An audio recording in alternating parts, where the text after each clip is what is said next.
ಹೇಳಿ ಮೇಡಮ್, ನೀವಿಲ್ಲಿಗೆ ಬಂದಿರೋ ವಿಷಯ ಏನು? ನಾನು ಈಗಾಗಲೇ ಈ ವಿಷಯನ ಇವ್ರ ಹತ್ರ ಮಾತಾಡಿದ್ದೀನಿ. ನಮ್ಮ ದೇಶದಲ್ಲಿ ಮದುವೆಗೂ ಕೂಡ ಕಾನೂನು ಕಟ್ಟಲೆ ಅಂತ ಇರುತ್ತೆ. ಅದನ್ನ ನಾವು ಫಾಲೋ ಮಾಡ್ಬೇಕಾಗತ್ತೆ. ಅದನ್ನ ಮೀರಿ ಈ ರೀತಿ ಎರಡೆರಡು ಮದುವೆ ಆದಾಗ ನಾವು ಅದು ಹೆಣ್ಣಿಗಾಗೋ ಅನ್ಯಾಯ ಅಂತ ಕನ್ಸಿಡರ್ ಮಾಡ್ತೀವಿ.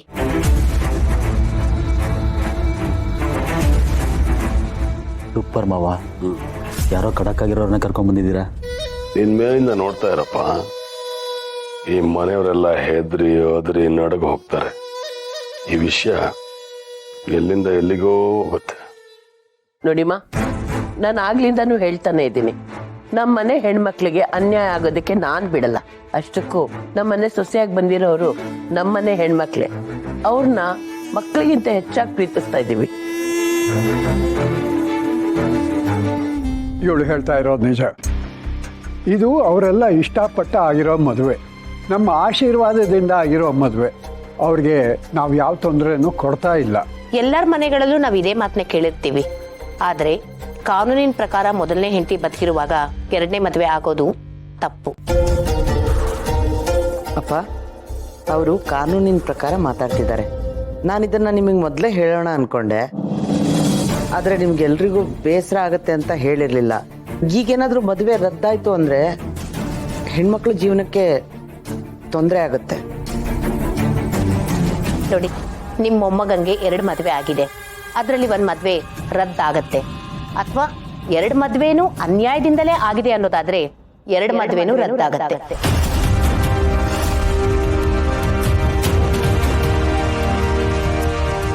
ಇಲ್ಲಿ ಯಾರಿಂದಾನೂ ಯಾವ ತೊಂದರೆನೂ ಆಗಿಲ್ಲ. ಇದಕ್ಕಿದ್ದಾಗೆ ಬಂದು ಹೀಗೆಲ್ಲ ಮಾತಾಡೋದು ನಾವು ಏನು ಮಾಡಬೇಕು? ಅವ್ರು ಹೇಳೋದು ಸರಿಯಾಗೇ ಇದೆ. ಕಾನೂನಿನ ಪ್ರಕಾರ ಒಬ್ಬ ಹೆಂಡತಿ ಬದುಕಿರುವಾಗಲೇ ಇನ್ನೊಂದು ಮದುವೆ ಆಗೋದು ತಪ್ಪು. ಅದು ಹೇಗಾಗತ್ತೆ? ಅದಕ್ಕೆಲ್ಲ ನಾವು ಅವಕಾಶ ಮಾಡಿಕೊಡಲ್ಲ. ನೋಡಿ ಯಜಮಾನ್ರೆ, ಕಾನೂನನ್ನ ಯಾರೂ ಮೀರೋದಿಕ್ಕಾಗೋದಿಲ್ಲ. ಮೊದಲು ಮದುವೆ ಆಗಿರೋ ಹೆಣ್ಣು ಗಂಡನ್ನ ಕರೆಸಿ ಇಲ್ಲಿಗೆ. ಒಪ್ಪಲ್ಲ ಅಂದ್ರೆ ಏನ್ ಮಾಡ್ತೀರಿ? ನೀವು ಈ ರೀತಿ ಮಾತಾಡಿದ್ರೆ ಮನೆಯವ್ರ ಮೇಲೆಲ್ಲ ಕೇಸ್ ಹಾಕ್ಬೇಕಾಗತ್ತೆ. ನೀವು ನಮ್ಮ ಕೆಲಸಕ್ಕೆ ಅಡ್ಡಿ ಬರಬೇಡಿ. ನೀವು ಈ ರೀತಿ ಮಾಡೋದು ಸಮಾಜಕ್ಕೆ ಕೆಟ್ಟ ಸಂದೇಶ ಕೊಟ್ಟ ಹಾಗೆ. ಅಪ್ಪ, ಅವ್ರು ಏನು ಬೇಕಾದರೂ ಮಾತಾಡ್ಕೊಳ್ಳಿ. ನೀವು ಆ ಶೌರ್ಯನ ಅನ್ನೋನ್ನ ಕರೆಸಿ. ಶೌರ್ಯ, ಶೌರ್ಯ,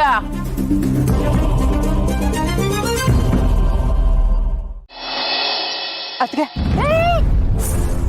ಮೊದಲು ಆಡಿಷನ್ಗೆ ಹೋಗೋಣ, ಆಮೇಲೆ ಏನ್ ಮಾಡೋದು ಅಂತ ನೋಡೋಣಂತೆ. ಸಾನ್ಸಲ ಅದ್ ಯಾಕೆ ಗಾಡಿಯ ನೀನು ಲಡ್ಡು ಗೊತ್ತಾದ್ರೆ ಏನ್ ತೆಪ್ಪದೆ? ತಪ್ಪು ಒಪ್ಪು, ಲಡ್ಡುಗ್ ಮಾತ್ರ ಈ ವಿಷಯ ಗೊತ್ತಾಗೋದು ಬೇಡ ಅದಕ್ಕೆ. ಸರಿ ತಕ, ಬನ್ನಿ ಅದಕ್ಕೆ, ಅಲ್ಲಿಗೆ ಹೋಗೋದು ಹೇಗೆ ಅಂತ ನೋಡೋಣ. ಇನ್ನೆಂಗ್ ಹೋಗೋದು? ಯಾವ್ದಾರ ಆಟ ಹಿಡಿಯೋದು, ಹೋಗೋದು ಆಟಯ ಅಲ್ಲ. ಈ ಬೆಂಗಳೂರನ್ ನನ್ಗೆ ಹೊಸ್ದಲ್ಲ ತಕ. ಆಟೋ ಕರೆದ್ರೆ ಅವನೇ ಕರ್ಕೊಂಡು ಹೋಯ್ತಾನೆ.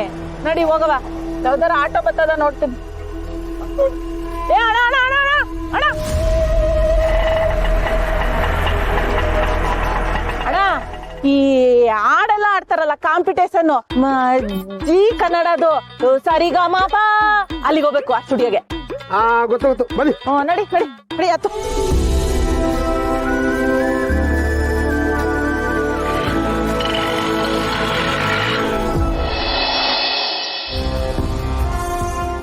ಏನಾಯ್ತು? ನಮ್ಮನ್ನ ಯಾಕೆ ಕರ್ಸಿದ್ದೀರಾ? ಹೇಳ್ತೀನಿ. ಅಂದಾಗೆ ಇವರು ನಾನು ಶೌರ್ಯನ ಹೆಂಡತಿ. 2ನೇ ಹೆಂಡತಿ. ಮೊದಲನೇ ಹೆಂಡತಿ ಲಡ್ಡು. ನೀವು 2ನೇ ಹೆಂಡ್ತಿನಾ? ಮೊದಲನೇ ಹೆಂಡತಿ ಬದುಕಿದ್ರು ನೀವು 2ನೇ ಮದುವೆ ಆಗಿದ್ದೀರಾ? ಇದರರ್ಥ ನಿಮ್ಮ ಮದುವೆ ಕಾನೂನಿಗೆ ವಿರುದ್ಧವಾಗಿದೆ. ಸೊ ನಿಮ್ಮ ಮದುವೆ ರದ್ದಾಗತ್ತೆ.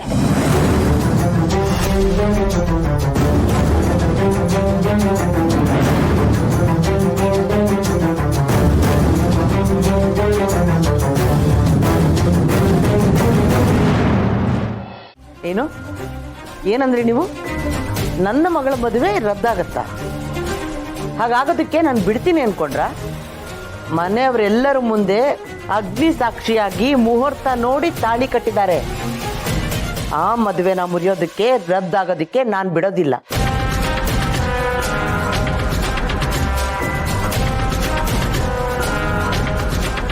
ಏನ್ ಮೇಡಮ್, ಇಷ್ಟೊತ್ತು ನೀವು ನನ್ನ ಮಾತಿಗೆ ಸಪೋರ್ಟ್ ಮಾಡಿ ಈಗ ಮದುವೆ ಹೇಗೆ ರದ್ದಾಗತ್ತೆ ಅಂತ ನನ್ನೇ ಕೇಳ್ತಿದ್ದೀರಾ?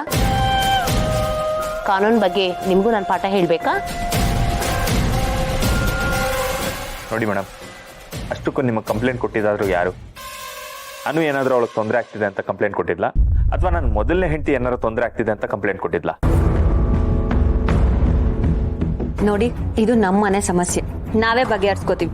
ಇದ್ರೆಲ್ಲ ನೀವ್ ಯಾಕೆ ಇನ್ವಾಲ್ವ್ ಆಗ್ತಿದ್ದೀರಾ? ಸಮಸ್ಯೆ ನಿಮ್ ಮನೆಯಲ್ಲೇ ನಡೆದಿರ್ಬೋದು, ಆದ್ರೆ ಇದು ನಮ್ಮ ಸಮಾಜಕ್ಕೆ ಕೆಟ್ಟ ಸಂದೇಶವನ್ನ ಕೊಟ್ಟಿರುವಂತಹ ಸಮಸ್ಯೆ. ನೀವೇನೇ ಹೇಳಿದ್ರು ಈ ಮದುವೆನ ಸಮಾಜ ಆಗ್ಲಿ ಕಾನೂನಾಗ್ಲಿ ಒಪ್ಕೊಳ್ಳೋದಿಲ್ಲ. ಒಪ್ಪಲ್ಲ ಅಂದ್ರೆ ಏನ್ ಮಾಡ್ತೀರಿ? ಕುತ್ತಲಿರೋ ತಾಳಿ ಕಿತ್ತಾಕ್ತೀರಾ ಅಥವಾ ಇವ್ರನ್ನ ಜೈಲಿಗೆ ಹಾಕ್ತೀರಾ? ಯಾಕಾಗಲ್ಲ ಸರ್? ಕಾನೂನು ವಿರುದ್ಧವಾಗಿ ಯಾರೇ ನಡೆದ್ರು ಅವ್ರನ್ನ ನಾವು ಕಸ್ಟಡಿಗೆ ತಗೋಬಹುದು. ಈಗ ಇವರಿಬ್ಬರನ್ನ ಕಸ್ಟಡಿಗೆ ತಗೊಂಡು ಅಲ್ಲಿ ಕ್ವಶನ್ ಮಾಡ್ತಾರೆ, ಕಂಪ್ಲೇಂಟ್ ಆಗತ್ತೆ, ಅದಾದ್ಮೇಲೆ ಮದ್ವೆ ಕ್ಯಾನ್ಸಲ್ ಆಗತ್ತೆ. ಈಗ ನೀವಿಬ್ರು ನನ್ನ ಜೊತೆಗೆ ಬನ್ನಿ.